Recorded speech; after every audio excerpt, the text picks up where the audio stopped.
Hello, everyone. This month, I thought I'd do something slightly different. So with me, I have Ann Camargo from the Corporate Mind.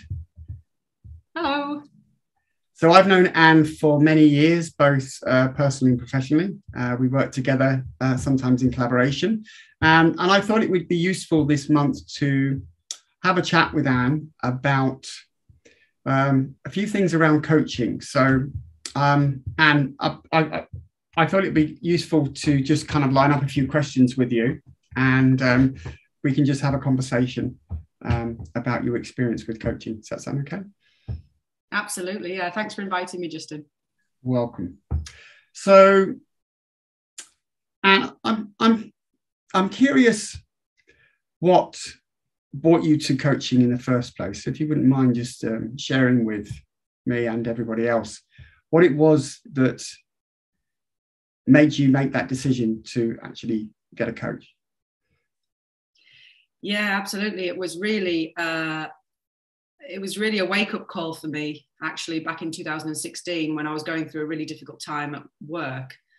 And I obviously knew about coaching. I had friends who were coaches or being coached. And of course, your experiences with coaching were really quite inspiring.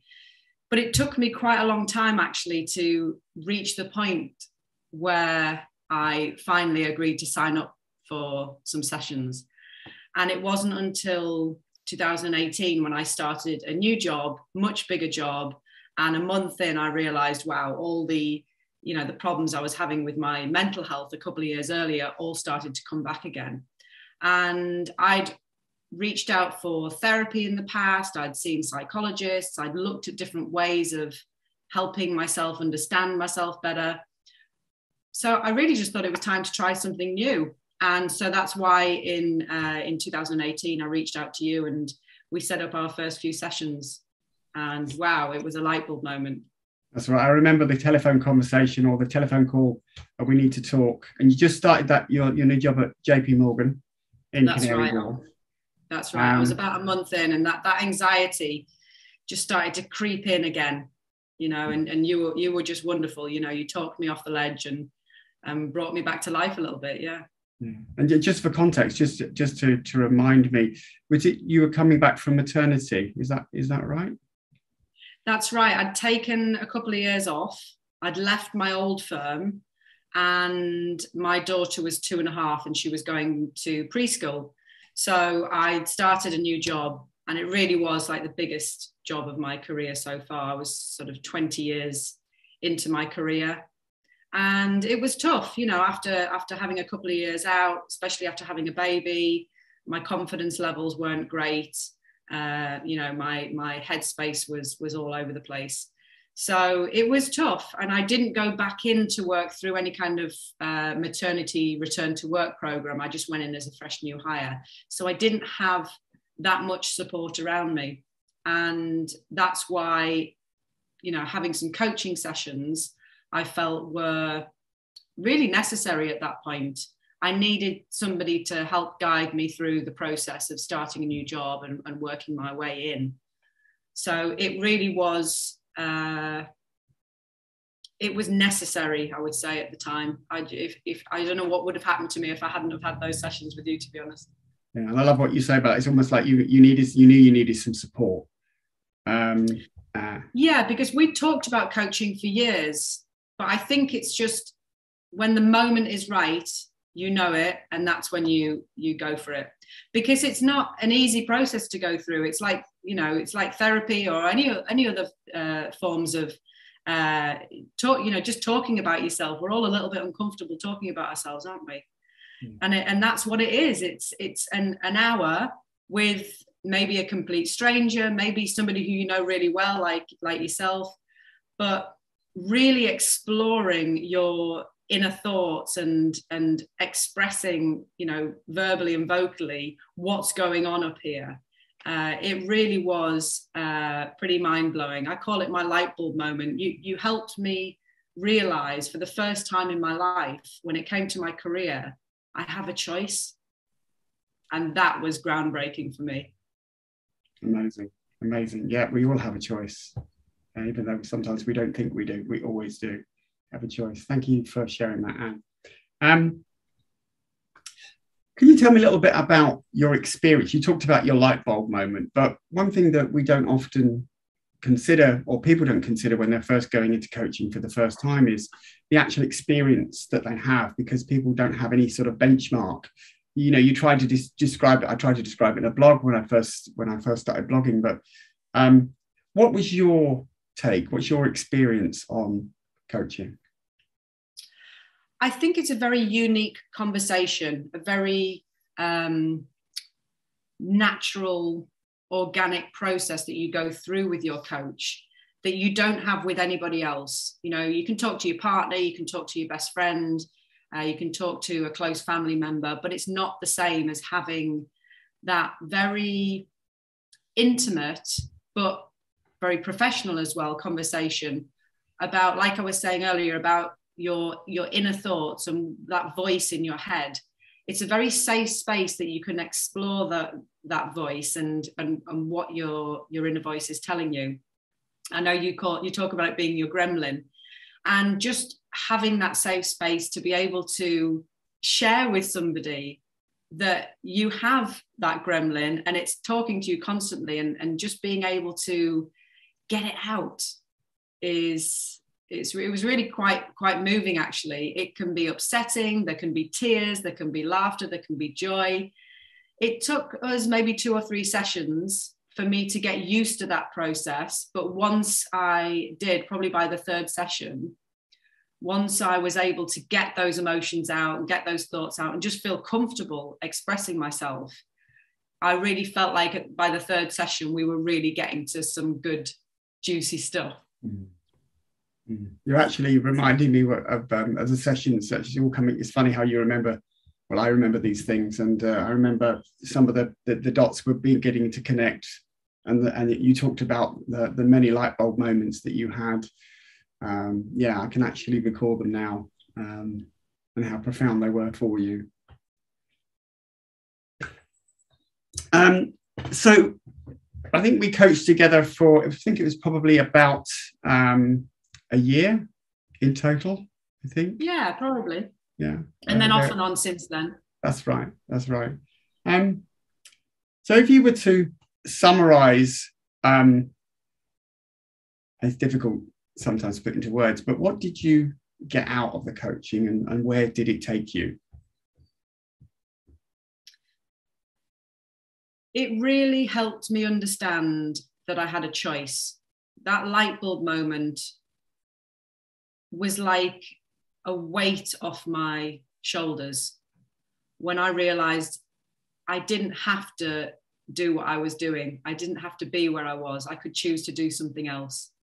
I could choose a different path. That was the most exhilarating moment. We all get addicted to our careers, our paycheck, our lifestyle. And for me, it was over 20 years, and I thought I depended on that. And the coaching really helped me to understand that there were alternatives and I could choose a different option. And so that's what I did. Yeah, so about a year later, I finally decided to leave my career in the financial services industry after 22 years and do something completely different. And I call it the day when I walked into my boss's office and told him that I was going to do something else. I call that my fuck it moment. And it really was my fuck it moment. I just thought, I'm going to do this. And I've never looked back. It was just the most amazing decision. But I never would have got there had I not done that work to understand myself better the year earlier. So yeah, 2019, I left my career. I started my business in 2020 at the beginning of the pandemic. But it couldn't have come at a better time, to be honest. It was like all the stars were aligning, and it was a great decision. You know, I don't regret any of my time in banking. I learned a lot from it. I learned a lot about people, but I realized in the end it wasn't for me, and I'm happier than ever now doing what I'm doing. Yeah. That's amazing, Anna. You took the ball by the horns, and you made the choice. Do you want to share with people what you do now? Yeah, so I retrained as a mental health instructor and trainer. I teach people how to spot the signs and symptoms of mental health issues. I teach people what we call mental health first aid, similar to physical first aid. So I don't teach people to be a therapist or a doctor or a mental health nurse, but I do teach ordinary people how to recognize the signs in their friends, their family, their work colleagues, that somebody might be struggling. And I specifically focus on the workplace. So I do use the experiences and the relationships I built over the years in the corporate environment, and really work mostly with those clients to talk about the impact of stress and anxiety and burnout in the workplace. So that's really my area of focus. And it comes from personal experience. And I love it. I love the feedback that I get, and I love the people that I meet. And I really feel like I'm helping and making a little bit of a difference.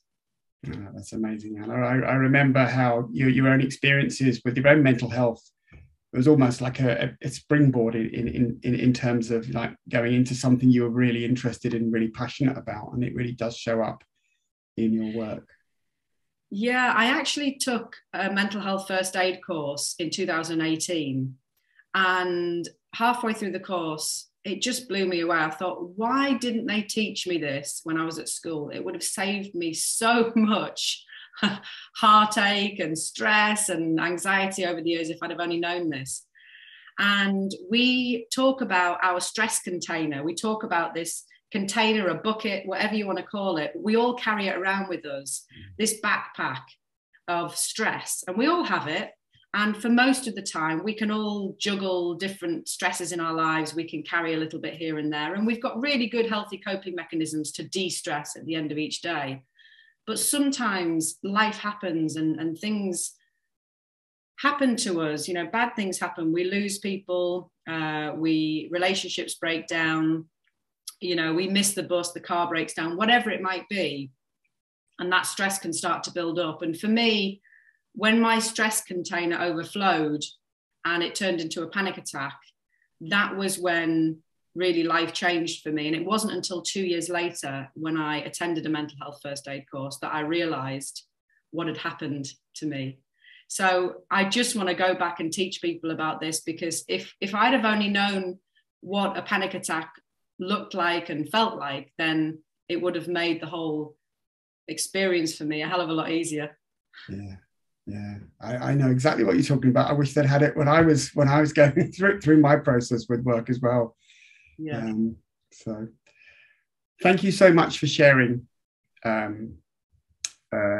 your story with us, and also your experience through coaching.